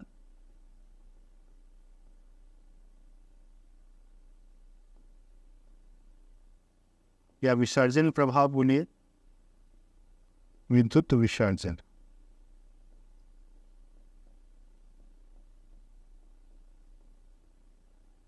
है ना, ये भी एक प्रभाव है ना। जैसे इस टाइप का हम लोग ट्यूब लेते हैं और इसके भीतर एक गैस भरा के और हाई वोल्टेज से इसके बीच विद्युत विसर्जन कराते हैं, तो एक चिंगारी जैसे यहाँ पे स्पार्क जैसा उत्पन्न होता है, जिसपे हमारा जो है सोडियम वेपर लैंप काम करता है, तो इसको हम लोग विद्युत विसर्जन प्रभाव या जो भी तापायनिक प्रभाव कह सकते हैं। ठीक है, तो इतने प्रकार के प्रभाव विद्युत धारा के होते हैं। चलिए अब हम लोग को कुछ सिंबल्स के बारे में पढ़ लेना है ना, जो आपको अलग अलग जगह पे यूज होने वाले हैं। बार बार आप रिवाइज कीजिएगा तो ये आपको याद हो जाएंगे, है ना। अभी ही एक बार में याद हो जाए ऐसा कोई ज़रूरी नहीं है, धीरे धीरे आपको यूज करना सीखना चाहिए। देखिए, तो पॉजिटिव को हम लोग इस टाइप से दिखाते हैं प्लस सिंबल से। डीसी जहाँ है वहाँ पे ऐसे लाइन से किया जाता है, ऐसे किया जाता है, तो ये एसी सप्लाई है ना। यहाँ पे 50 हर्ट्ज लिखा हुआ है, मतलब इसका आवृत्ति है 50 हर्ट्ज फ्रिक्वेंसी 1, और ये जो सिंबल है इसको फाई कहा जाता है। 1 फाई का मतलब है सिंगल फेज। सिंगल फेज में एक फेज वायर आता है और एक न्यूट्रल वायर आता है, तो इसको हम लोग सिंगल फेज सप्लाई कहते हैं। 3 फेज सप्लाई में तीन फेज ऐसे अगर आया हुआ है तो हम लोग L1 L2 L3, line 1 line 2 line 3, तो इसको 3 फेज कहते हैं। अर्थ लाइन को हम लोग डॉटेड लाइन से दिखाते हैं, है ना। अर्थ वायर जो होता है उसको, जो अर्थ से जुड़ा होता है, तो अर्थ लाइन उसको हम लोग डॉटेड लाइन से दिखाएंगे। क्रॉस्ड वायर, है ना, दो वायर एक दूसरे को क्रॉस किया हुआ है तो ऐसे दिखा रहे हैं। क्रॉस किया हुआ मतलब दोनों में कोई कनेक्शन नहीं। सिंगल वे स्विच, है ना, सिंगल वे स्विच जो आप जनरली बोर्ड में प्रेस करते हो वो सिंगल वे स्विच रहता है, मतलब केवल एक दिशा में वो ऑन होता है। ठीक है, इंटरमीडिएट स्विच हम लोग यूज़ करते हैं, जैसे चेंज ओवर स्विच टाइप का कुछ हुआ, है ना, ये बीच में यूज़ किया जाता है ना। एक बार में ये ऑन होगा, एक बार में तीनों ऑफ होगा, इसको इंटरमीडिएट स्विच बोला गया है ना। इंटरमीडिएट स्विच हम लोग तब यूज़ करते हैं जनरली कई बार जब हम लोग एक ही चीज़ को 3 जगह से कंट्रोल करना चाहते हैं, तो ये बीच में, इंटरमीडिएट मतलब बीच में, है ना। हम लोग चाहते हैं कि एक ही बल्ब हो और वो 3 जगह से ऑन ऑफ हो जाए। जनरली तो आप लोग का नाम सुने होंगे कि एक बल्ब को 2 जगह से हम लोग कंट्रोल करते हैं, तो वो 2 वे स्विच का यूज़ करते हैं। इंटरमीडिएट स्विच का यूज़ तब करेंगे जब 3 जगह से कंट्रोल करना हो तो। निगेटिव सिंबल ऐसा रहता है, एसी सप्लाई को ऐसे दिखाते हैं हम लोग। 3 फेज अगर एसी सप्लाई है 50 हर्ट्ज तो ऐसा होगा। न्यूट्रल लाइन है ना। अर्थ लाइन अलग होता है, न्यूट्रल लाइन अलग होता है ना। अर्थ लाइन जनरली घर के आसपास गड्ढा खोद के उस पर रॉड लगा के अर्थ हम लोग बनाते हैं, और सुरक्षा की दृष्टि से बनाया रहता है। न्यूट्रल लाइन जो रहता है वो जनरली ट्रांसफार्मर के पास गड्ढा खोद के बनाया रहता है। हालांकि दोनों में चाहें तो हम लोग दोनों से करंट सप्लाई यूज़ कर सकते हैं। अर्थ का सिंबल हम लोग ऐसा यूज़ करते हैं। ये भी किस टाइप का अर्थ, एक ऐसे, ये जो है ना, ये ज़्यादातर सर्किट में यूज़ किया जाता है। एक रेफरेंस पॉइंट के रूप में माना जाता है कि हम लोग इस जगह की तुलना में सारा वोल्टेज माप रहे हैं, तो इसको हम लोग कहते हैं अर्थ सिंबल। दो तार अगर एक दूसरे पे से जुड़े हुए हैं, ऐसे गए हैं एक दूसरे से इधर, और दोनों में कनेक्शन भी है, तो यहाँ पे हम लोग बोल्ड कर देते हैं। टू वे स्विच इस टाइप का है, हम लोग एक बार में इधर भी जोड़ सकते हैं या फिर इधर भी जोड़ सकते हैं ना, तो इसीलिए इसको क्या बोला गया है, टू वे स्विच बोला गया है। ICDP,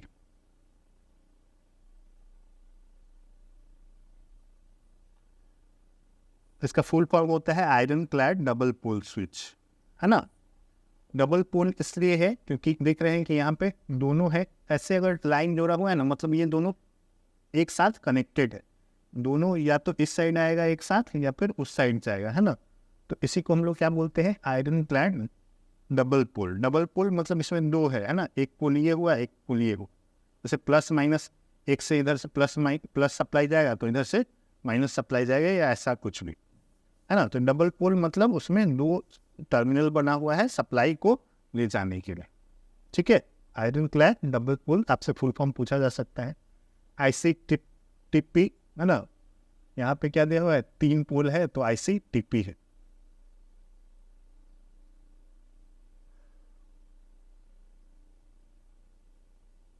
या फिर हम लोग इस टाइप से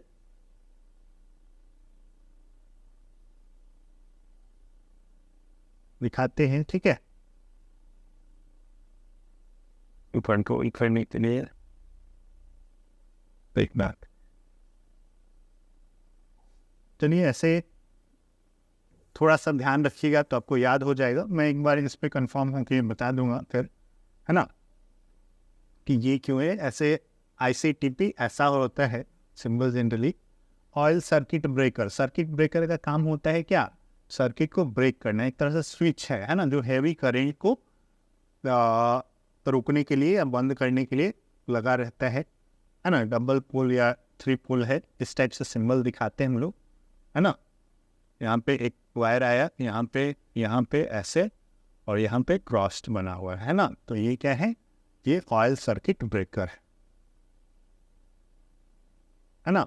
आप देखोगे ये सब पावर स्टेशन में जनरली यूज किया जाता है, घर में इसका इस्तेमाल नहीं होता है। जहाँ पे जैसे किसी एरिया के सप्लाई को बंद करना है तो वहाँ पे तो हैवी करंट फ्लो हो रहा होगा, तो वहाँ पे हम लोग सर्किट ब्रेकर की मदद से, अलग अलग आता है, एयर सर्किट ब्रेकर आता है, ऑयल सर्किट ब्रेकर आता है, ठीक है, वैक्यूम सर्किट ब्रेकर आता है, तो अलग अलग टाइप का सर्किट ब्रेकर आता है जिसमें ऑयल को हम लोग ऐसे दिखाते हैं। फ्यूज, जो जनरली कार्ट्रिज फ्यूज या साधारण फ्यूज को इस टाइप से हम लोग दिखाते हैं, है ना, एक रेक्टेंगल में ऐसे किया हुआ है, तो ये क्या है, साधारण या कार्ट्रिज फ्यूज है। सीलिंग रोज 2 पिन या 3 पिन, है ना। सीलिंग रोज क्या होता है, तो आप देखे होंगे अगर आपके घर में वायरिंग हुआ होगा, है ना, तो क्या होता है कि जैसे मान लीजिए कि यहाँ पे एक हमने ट्यूब लाइट लगाया हुआ है ना, या छत में लगाया हो या फिर वॉल में, तो यहाँ पे इस टाइप का, या तो इस टाइप का या इस टाइप का, जैसा ज़रूरत होगा, है ना। तो जैसे हम लोग को चाहिए क्या, जो ट्यूब लाइट है उसको 2 कनेक्शन, एक फेज और न्यूट्रल चाहिए, तो ट्यूब लाइट के पास में ऐसा बना होता है एक प्लास्टिक का, और उसमें एक टर्मिनल रहता है जिसमें से हम लेके इसमें कनेक्शन जोड़ देते हैं, तो इसको कहते हैं सीलिंग रोज, है ना। आपने जरूर देखा होगा, है ना, प्लास्टिक का बना रहता है, उसमें टर्मिनल बना हुआ रहता है। उसके बाद लैम्प को हम लोग ऐसे गोल करके क्रॉस करके दिखाते हैं। कैपेसिटर इस टाइप से दिखाया जाता है। वेरिएबल कैपेसिटर मतलब उसका मान अगर बदलने वाला होगा तो इस पे एक एरो लगा देते हैं। ट्रांसफार्मर को ऐसे दिखाते हैं। एमीटर गोल करके ए लिख के इधर इधर लाइन खींचा हुआ है, और नीचे अगर लाइन खींचा हुआ सीधा तो ये DC है, और यहाँ पे साइन वेव बना हुआ है तो AC एमीटर है। वाट मीटर W ऐसे गोल करके बनाते हैं। पावर फैक्टर मीटर में हम लोग पाई लिखते हैं। पावर फैक्टर क्या होता है हम लोग आप बाद में देखेंगे।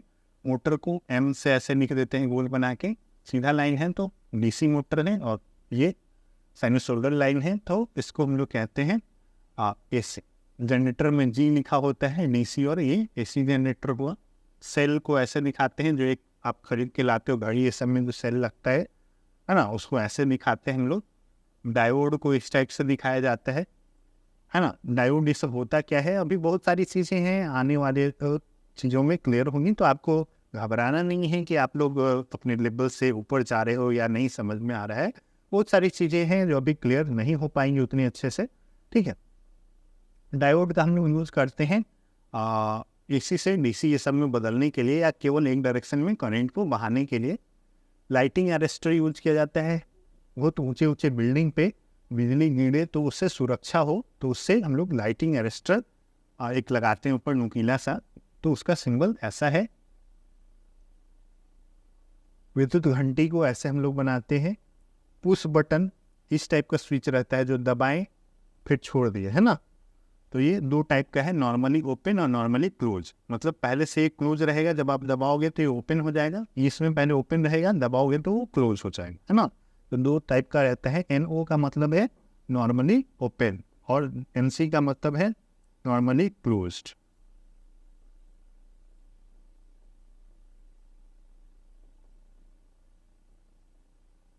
है ना। ये नॉर्मली ओपन है और ये नॉर्मली क्लोज्ड।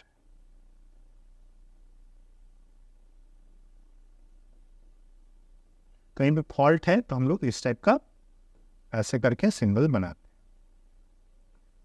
ठीक है।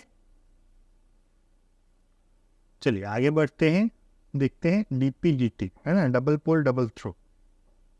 दो पोल है और दो साइड इसको थ्रो किया जा सकता है ना, मतलब इधर भी और उधर, ठीक है। तो उसको हम लोग क्या बोलेंगे, double pole double. Link generally दो वायर को ये सबको जोड़ने के लिए हम लोग यूज़ करते हैं, है ना, फुल कहते हैं लिंक।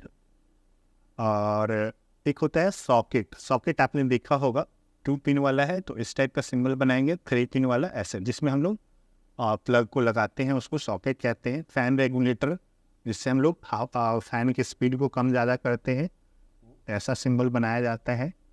रजिस्टर इस टाइप से बनाया जाता है, जो ये वाला रजिस्टर था उसको ऐसे हम लोग बनाते हैं। और इसी में अगर उसका वैल्यू बदलने वाला है ना, तो उस पर एक एरो लगा देते हैं, मतलब उसका मान हम लोग चाहें तो बदल सकते हैं। आप देखते अगर रेडियो आपने चलाया होगा तो उसमें एक वॉल्यूम रहता है, तो क्या है, एक प्रकार का वेरिएबल रजिस्टर। चोक अब तो यूज होता नहीं है ना, पहले ट्यूबलाइट में यूज किया जाता था। आजकल का जो ट्यूबलाइट है वो तो LED वाला आ गया है। पहले जो मोटा मोटा शीशा वाला जो ट्यूबलाइट होता था उसमें चोक का यूज किया जाता था, है ना। तो कुछ ऐसा सिंबल होता है चोक का, या कई बार इस टाइप का एक कॉइल रहता है, उसको भी हम लोग चोक कहते हैं, है ना। हो सकता है वहाँ पे ऐसा भी कॉइल बनाया हो सकता है, तो उसको भी चोक बोला जा सकता है ना। उसके बाद है वोल्ट मीटर, DC और AC। वोल्ट मीटर भी लिखा रहेगा ऐसे गोला करके, DC रहेगा तो सीधा लाइन, और घुमाया हुआ है तो AC। ओम मीटर में ओम का सिंबल बना हुआ है, फ्रिक्वेंसी मीटर में फ्रिक्वेंसी का, एनर्जी मीटर में किलोवाट आवर वो लिखे रहते हैं। 2 तार इनपुट के लिए है, 2 तार आउटपुट के लिए, है ना। किलोवाट आवर में एनर्जी को मापा जाता है, आप 10th क्लास में पढ़े हो। मोटर जो है 3 फेज, इस टाइप का M लिख के 3 सिंबल बना दिया या ऐसे, ठीक है। उसके बाद क्या है, 3 फेज अल्टरनेटर ना। अल्टरनेटर में केवल क्या हो रहा है, बाहर की ओर जा रहा है करंट, अल्टरनेटर जनरेटर को बोला जाता है ना। जो AC सप्लाई उत्पन्न करता है उसको अल्टरनेटर कहते हैं हम लोग, है ना। जो जनरेटर जनरली आम बोलचाल में बोला जाता है, लेकिन जो AC सप्लाई जितना भी उत्पन्न करता है ना, वो उसको हम लोग अल्टरनेटर कहते हैं। बैटरी, बहुत सारा सेल आपस में जुड़ा हुआ तो बैटरी कहेंगे। एरियल, जो TV में जो पहले एंटीना आता था या रेडियो में बाहर की ओर खींचा जाता था, है ना, तो उसको हम लोग एरियल कहते हैं। या आप जैसे मोबाइल में आप देखते हो, मोबाइल में जब तक हम लोग ईयरफोन नहीं लगाएंगे तब तक रेडियो नहीं पकड़ेगा, तो जहाँ पे एरियल का कनेक्शन होगा वो किससे जुड़ा होगा, आपके ईयरफोन से जुड़ा होगा।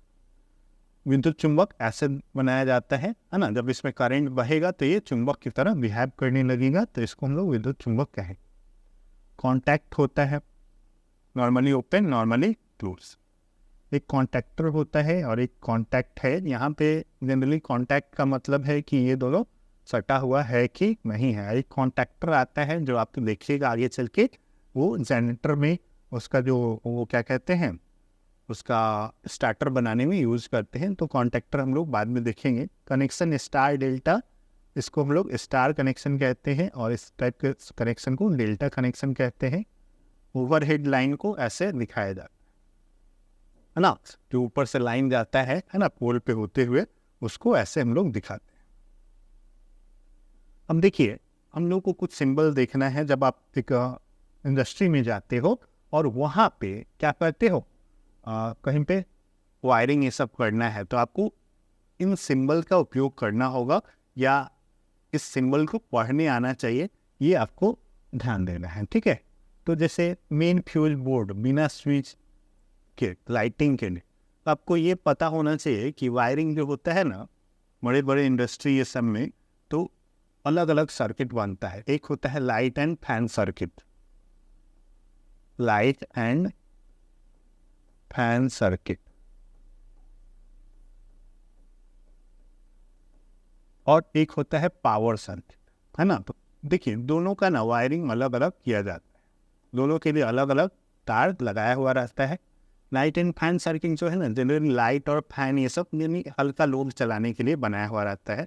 उसी में हम लोग अलग अलग सॉकेट लगा देते हैं, और चार्ज यूज करना है या छोटा मोटा लोड चलाना है। तो पावर सर्किट जो रहता है ना, वो हैवी लोड चलाने के लिए यूज़ किया जाता है। जैसे आपके अगर घर में देखा जाए, हम लोग के घर में पावर सर्किट में क्या होना चाहिए, जो फ्रिज होना चाहिए वो पावर सर्किट से चलना चाहिए, जो आयरन चलना चाहिए वो पावर सर्किट से चलना चाहिए, जो आप खाना बनाने वाला जो भी हीटर ये सब रहता है, गीजर होना चाहिए, वो पावर सर्किट से चलना चाहिए। लाइट एंड फैन में जितना भी लाइट और फैन ये सब है, जो बोर्ड सब है मोबाइल चार्जर वाला, ये सब चलना चाहिए लाइट एंड फैन सर्किट से, है ना। तो दोनों का सेपरेट वायरिंग किया जाता है ना, जब आप इंडस्ट्रियल लेवल पे काम करो। तो मेन फ्यूज बोर्ड जिसमें लाइटिंग वाला है और उसमें स्विच नहीं लगा है, तो ऐसे ब्लैक टोटली दिखाया जाता है। और पावर वाला में ब्लैक के चारों ओर एक वाइट का बॉर्डर रहता है, तो इसका मतलब है कि वाइट ये पावर सर्किट का मेन फ्यूज बोर्ड है। डिस्ट्रीब्यूशन फ्यूज बोर्ड बिना स्विच के लाइटिंग वाला ऐसे दिखाते हैं, इसके चारों ओर घेर देंगे वाइट कलर का, तो पावर वाला हो जाएगा। डिस्ट्रीब्यूशन बोर्ड मतलब जहाँ से तार अलग अलग जगह पे बांटा गया है। आगे आगे सब चीज़ समझ में आएगा। मेन स्विच लाइट का ऐसे करके हम लोग ऑन ऑफ करते हैं, है ना, वो इस टाइप से डिज़ाइन किया गया है। Change over switch, change over जो रहता है ऐसे करके ऊपर या नीचे कीजिए, उसको चेंज ओवर स्विच कहते हैं। ज़्यादातर लोगों के घर में लगा रहता है, उसमें एक रॉड निकला रहता है, जिसको आप ऊपर नीचे करोगे वो क्या हो जाएगा, वो अलग अलग साइड कनेक्ट होगा। पेंडेंट लाइट सिंगल, पेंडेंट मतलब कोई लटकता हुआ लाइट है, सिंगल है तो ऐसे हम लोग दिखाएंगे, है ना। पेंडेंट रॉड, है ना, पेंडेंट रॉड मतलब कोई रॉड जो लटक रहा है। पेंडेंट किसको कहते हैं, जो लटक रहा है ना। कई बहुत जगह पे आप रेस्टोरेंट ये सब में देखेंगे कि लाइट सब जगह लटका के लगाया जाता है ना। ब्रैकेट यहाँ पे ऐसे लगाया जाता है। वाटर टाइट फिटिंग है तो ऐसे लिखा रहेगा WT। लाइन के बाहर ले जाने के लिए कनेक्शन दिया हुआ है ना, तो इस टाइप से वो रहेगा। वन वे स्विच का ऐसा सिंबल रहेगा। इंटरमीडिएट के लिए ऐसा रहेगा, इंटरमीडिएट मतलब बीच का स्विच के लिए। पुल स्विच जिसको ऐसे खींचे तो ऑन ऑफ हो जाए, तो उसके लिए हम लोग ऐसा सिंबल बनाते हैं। मैं थोड़ा जल्दी जल्दी कर रहा हूँ क्योंकि होने आगे और भी हम लोग बार बार इसको देखेंगे। मेन फ्यूज बोर्ड अगर स्विच लगा हुआ है लाइटिंग वाला तो ऐसा रहेगा, और इसी में हम लोग वाइट बॉर्डर लगा देंगे तो पावर वाला हो जाएगा। डिस्ट्रीब्यूशन फ्यूज बोर्ड है, स्विच इसमें लगा हुआ है तो ऐसा रहेगा, और पावर वाला है तो ऐसा रहेगा। मेन स्विच पावर वाला ऐसे P लिखा रहेगा। मीटर के लिए सर्कल के भीतर एक रेक्टेंगल स्क्वायर बना देते हैं। Pendant light counter wait, CW लिखा हुआ है। काउंटर वेट मतलब लाइट को बैलेंस करने के लिए दूसरी ओर कहीं पे वजन अगर लटकाया गया है, ताकि ये इधर लटक रहा है वो उधर लटक के उसको बैलेंस करे, है ना, तो उसको कहेंगे काउंटर वेट। चेन पेंडेंट, है ना, चेन से अगर लटक रहा है तो।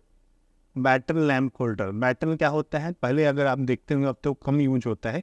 ऐसा एक पट्टी आता था यूज करने के लिए, है ना, वायरिंग करने के लिए, है ना, चौड़ा सा अभी भी आता है थोड़ा बहुत, है ना। जनरली पाइप पे करते हैं आजकल लोग, पाइप वाला वायरिंग करते हैं या फिर बैटन वाला, है ना। अब तो ज़्यादातर लोग अंदर ही वॉल के भीतर कर देते हैं। पहले वो वॉल के ऊपर ये लगाया जाता था बैटन वायरिंग, है, तो उस पर अगर लैंप लगाना है तो बैटन होल्डर, लैंप होल्डर हो गया। ऐसे एक बैटन लैंप होल्डर वो भी होता है जिसमें वो क्या कहते हैं, इस टाइप का बल्ब लगाया जाता है जिसमें गुना पट्टा हो, है ना। तो आई थिंक वही वाला है। बल्क हेड फिटिंग ऐसा रहता है। जनरल स्विच को हम लोग ऐसे दिखाते हैं, टू वे स्विच को ऐसा 2 लाइन लगा के दिखाते हैं, पेंडेंट स्विच को लटकता हुआ दिखाते हैं। सॉकेट अगर 5 एम्पियर 2 इन वाला है तो ऐसा दिखाते हैं, है ना, जिसमें हम लोग वो लगाते हैं। तो ये सब सिंबल है कहाँ, जब आप वायरिंग करने जाते हो तो वहाँ पे ड्राइंग बनाओगे ऐसा, ठीक है। सॉकेट आउटलेट है स्विच सहित 2 पिन वाला, 2 पिन के लिए ये स्विच को दिखा रहा है, ये सॉकेट को दिखा रहा है। इसमें 2 पिन 15 एम्पियर है ना, मतलब पावर सर्किट में जोड़ेंगे तो ऐसा सिंबल बनाएंगे। 3 पिन 15 एम्पियर वाला है स्विच सहित, है ना, तो ऐसा रहेगा। ये 5 एम्पियर का ऐसा रहेगा, 15 एम्पियर वाला ऐसा रहेगा। हीटर को ऐसे हम लोग दिखाएंगे। इमर्सन हीटर जो पानी में डुबा के हम लोग हीट करते हैं, है ना, तो उसको ऐसे दिखाएंगे। थर्मोस्टेट अगर उसमें लगा हुआ है, ठीक है, हीटर में, तो वो इससे दिखाएंगे। थर्मोस्टेट जो है वो कंट्रोल करता है हीटिंग को, है ना, अलग अलग मात्रा में हीटिंग हो जाए तो अपने आप ऑन ऑफ होते रहता है। उसके बाद क्या है, फैन को इस टाइप से दिखाते हैं हम लोग। एग्जॉस्ट फैन को ऐसे, एग्जॉस्ट फैन जिससे हम लोग हवा बाहर की ओर निकाल के रूम का फेंकते हैं। बेल पुश ऐसा दिखाएंगे। बजर ऐसा दिखाते हैं जो टीं करके आवाज़ कुछ आता है। रिले आता है। रिले का काम होता है क्या, कहीं पे शॉर्ट सर्किट हो जाए तो डिटेक्ट करके बताता है कि इधर शॉर्ट सर्किट हो गया है ना। तो ऐसा सिंबल रहता है। इंडिकेटर और बेल का कुछ ऐसा सिंबल रहेगा। चोक जो अभी बताया था कि ऐसे ऐसे रहता है ना, पहले यूज किया जाता था उसमें ट्यूबलाइट में, तो उसका सिंबल ऐसा है। सॉकेट आउटलेट 2 पिन 15 एम्पियर का, ये सब तो आप आसानी से समझ सकते हैं। कन्वेक्शन हीटर जो है ना, जिसमें से मतलब गर्मी निकलती है हवा के रूप में उसमें, तो उसको कन्वेक्शन हीटर बोलेंगे, है ना। ट्यूबुलर हीटर जो ट्यूब लगा रहेगा तो उसमें ट्यूबुलर हीटर बोलेंगे। थर्मोस्टेट है, हीट के द्वारा ये ऑन ऑफ होगा वैसा switch. Self conducted electric water heater, है ना, केतली टाइप का कुछ होगा ऐसा, मुझे एग्जैक्टली नहीं पता उसके बारे में, ठीक है। फैन रेगुलेटर ये सब देख लिए, घंटी देख लिए। इंडिकेटर ऐसा हम लोग बनाते हैं। बेल सिस्टम रिले ऐसा होगा। पावर फैक्टर कैपेसिटर फॉल्ट ये सब हमने थोड़ा बहुत देखा है पहले भी। कहीं पे फॉल्ट रहेगा तो ऐसे सिंबल दिखाएंगे। लैमिनेटेड कोर है ना, जैसा कि आप देखते होंगे ट्रांसफार्मर ये सब में उस बहुत सारा पतला पतला लैमिनेशन के द्वारा बनाया जाता है उसको, या जो मोटर जनरेटर का में भी लैमिनेशन दिखता है। आगे आगे आपको सब कुछ समझ में आएगा। मूविंग आयरन इंस्ट्रूमेंट ऐसा रहता है। मास्टर क्लॉक, फायर अलार्म से जुड़ी घंटी ना, तो थोड़ा बहुत आप खुद से देख लीजिएगा। कंट्रोल बोर्ड ऐसा है। लाउड स्पीकर ऐसा है। एरियल, अर्थ प्लेट, सर्ज डाइवर्टर, सायरन इस टाइप का सिंबल बनाया जाता है। करंट ट्रांसफार्मर ऐसे, सर्किट ब्रेकर को ऐसे, और या फिर ऐसे, है ना, ये दोनों सर्किट ब्रेकर को दिखा रहा है। और फ्लोरेसेंट ट्यूब है जो ट्यूब लाइट है, तो ऐसे हम लोग दिखाते हैं। मैग्नेटिक कोर को इस प्रकार से दिखाया जाता है। हम लोग को एक बार इसको फिर से कवर करना होगा जब हम लोग सिलेबस को एक बार थोड़ा सा और आगे जब इस लेवल तक पढ़ लेंगे तो एक बार आप फिर से देखेंगे तो अब आपको ज़्यादा क्लियर समझ में आएगा। मूविंग कॉइल इंस्ट्रूमेंट ऐसे रहता है। Clock outlet, master clock outlet, है ना, तो आप देख सकते हैं एम्पलीफायर में ए लिखा हुआ है, माइक्रोफोन में एम लिखा हुआ है ना। फायर अलार्म यहाँ पे है।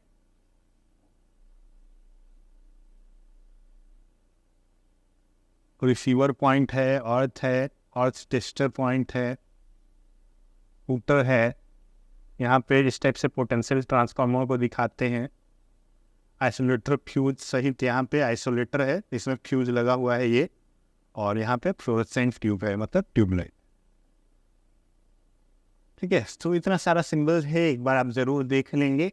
बहुत ज़्यादा टेंशन लेने की ज़रूरत नहीं है, क्योंकि बहुत सारी चीज़ें आपको अभी इस लेवल पे समझ में नहीं आएंगी, और मुझे भी ये समझ में नहीं आ रहा कि मैं इतना ही समय में कैसे इसको डिस्क्राइब कर पाऊँ, क्योंकि ये पॉसिबल नहीं है। जब तक आप आगे नहीं पढ़ लेते हैं तब तक मुझे सिर्फ ये बताना ही पड़ेगा कि ये क्या होता है ना। जैसे जैसे आप इंस्ट्रूमेंट ये सब के बारे में जानोगे, इलेक्ट्रिसिटी को और समझोगे, तब जाके ये सब चीज़ें और क्लियर होंगी। तो ये समझ लीजिए कि आपने केवल एक बार देख लिया है, आपको ध्यान से देख लेना है। समझ में आए तो बहुत अच्छा है, नहीं आए कोई बात नहीं है, आपको ज़्यादा टेंशन लेने की ज़रूरत नहीं। तो लगभग इतना ही था इस पूरे चैप्टर में। और अब हम लोग को थोड़ा सा ऑब्जेक्टिव जो है उसको देख लेते हैं। और देख लीजिए, आपने खुद को टेस्ट कर लीजिए कि आपने अभी तक जो भी पढ़ा है उससे कुछ समझ में आ रहा है कि नहीं। पहला क्वेश्चन है, परमाणु में निम्न 3 प्रकार के कण पाए जाते हैं: proton, proton, electron, proton, electron, neutron, electron, proton, ignitron, meson, photon, ignitron, है ना। तो आपने पढ़ा है कि ये होते हैं प्रोटॉन, इलेक्ट्रॉन और न्यूट्रॉन पाया जाता है। दूसरा, धारा के 3 प्रमुख प्रभाव हैं, उसमें चुंबकीय विद्युत झटका देना, उसमें प्रकाश उत्पन्न करना चुंबकीय, उसमें चुंबकीय रासायनिक, ये वाला है। नेक्स्ट, धारा प्रवाह स्थापित करने के लिए न्यूनतम आवश्यकताएं होती है: वोल्टेज स्रोत, चालक, अचालक, टाइमीटर, नहीं चाहिए उतना। वोल्टेज स्रोत एवं चालक, वोल्टेज स्विच एवं प्रतिरोधक, वोल्टेज स्रोत, स्विच एवं फ्यूज, वोल्टेज स्रोत एवं चालक, ये दोनों से केवल हम लोग धारा प्रोवाइड कर लेंगे, भले ही वो शॉर्ट सर्किट हो जाए, वो अलग बात है। निम्न में सर्वोत्तम सुचालक पदार्थ है, सबसे अच्छा कौन है? तो इसमें ग्रेफाइट होता है। चीनी मिट्टी बहुत अच्छा कुचालक होता है, रेजिन भी कुचालक में आता है। ग्रेफाइट जो है ना, ये अधातु होने के बाद भी क्या है, ये चालक होता है। अच्छा, विद्युत को ना तो डैश जा सकता है और ना ही डैश जा सकता है, देखा और छुआ, यही होगा। धारा की उपस्थिति का ज्ञात होता है चमकने से उत्पन्न प्रभावों से, विद्युत झटके से, चटकने की ध्वनि से। तो क्या होगा? उत्पन्न प्रभावों से। अगला है, विभवांतर होता है यह एक विद्युत परिपथ में 2 बिंदुओं के बीच विद्युत विभव का अंतर है। 2 बिंदुओं के मध्य धारा का अंतर है, 2 बिंदुओं के मध्य प्रतिरोध है। तो सभी क्या है? तो ये वाला ए ऑप्शन इसका सही होगा। न्यूट्रॉन होता है, न्यूट्रॉन क्या होता है? आवेश रहित होता है, हमने देखा है। विद्युत परिपथ होते हैं बंद परिपथ, खुला परिपथ, लघु परिपथ। बंद परिपथ किसको कहते हैं? जहाँ पे प्लस से लेके माइनस का पूरा रास्ता कंप्लीट हो, उसको बंद परिपथ कहेंगे, है ना। उसमें करंट बहता है।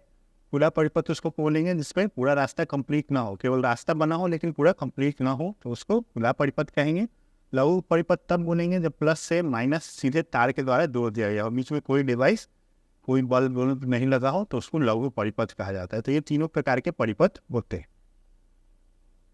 इलेक्ट्रॉन पे आवेश होता है, कितना होता है? इसमें तो पॉइंट तो दिया नहीं है।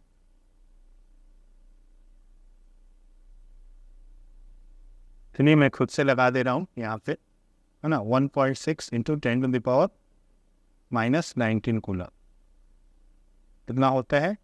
यही सही मान लेते हैं। विद्युत आवेश की इकाई है कूलम। इलेक्ट्रॉन में होता है ऋणात्मक आवेश। प्रोटॉन में क्या होता है? तो धनात्मक आवेश। चालक का वह गुण जो धारा के बहने में सहायक होता है कहलाता है चालकता। धनात्मक कक्ष के चारों ओर घूमता है ना। धनात्मक पक्ष बीच में रहता है, नाभिक, उसके चारों ओर अलग अलग कक्षा में कौन घूमता है? तो इलेक्ट्रॉन घूमता है। विद्युत दबाव को मापने का यंत्र है। विद्युत दबाव को हम लोग वोल्टेज कहते हैं और इसको मापा जाता है वोल्टमीटर से। तो ये थे अभी जितने भी इससे रिलेटेड क्वेश्चन हैं, बहुत ही बेसिक क्वेश्चन थे। आपने थोड़ा बहुत पहले भी जो पढ़ा होगा, जो लोग 10th क्लास में थोड़ा ध्यान से पढ़े होंगे, उनको भी ये सब आसानी से आ जाए। चलिए, तो उम्मीद करता हूँ कि आपने जो भी अभी तक बहुत कुछ सीखा होगा। थोड़ी बहुत चीज़ें आपको समय के साथ ही आएंगी, है ना। बार बार रिवीजन से ही आएंगी। और जैसे जैसे हम लोग सिलेबस में आगे बढ़ेंगे तब आपको और चीज़ें कंप्लीट होती चली जाएंगी। तो आपको कुछ चीज़ों के लिए घबराना नहीं है, अच्छे से रिवाइज कर लेना है ना। 1-2 बार 3 बार आप ज़रूर से ज़रूर रिवाइज करें ताकि आपको कॉन्सेप्ट जो है वो अच्छे से क्लियर हो जाए, और जो भी बताया जा रहा है उस पर फोकस होना, कंसंट्रेट आपका दिमाग होना बहुत ज़रूरी है। तो उम्मीद करता हूँ कि अभी तक जितना भी बताया गया है उससे आपको बहुत फ़ायदा हुआ होगा। तो आपसे मिलते हैं हम लोग अगले वीडियो लेक्चर में, और इस चैनल को सब्सक्राइब ज़रूर आप लोग कर लीजिएगा ताकि आपको अगला वीडियो जल्दी से मिल जाए, आपको ढूंढना न पड़े, आपको नोटिफिकेशन मिल जाए। ठीक है, तो मिलते हैं आपसे अगले वीडियो लेक्चर में। इस वीडियो को देखने के लिए आप सभी का बहुत बहुत धन्यवाद।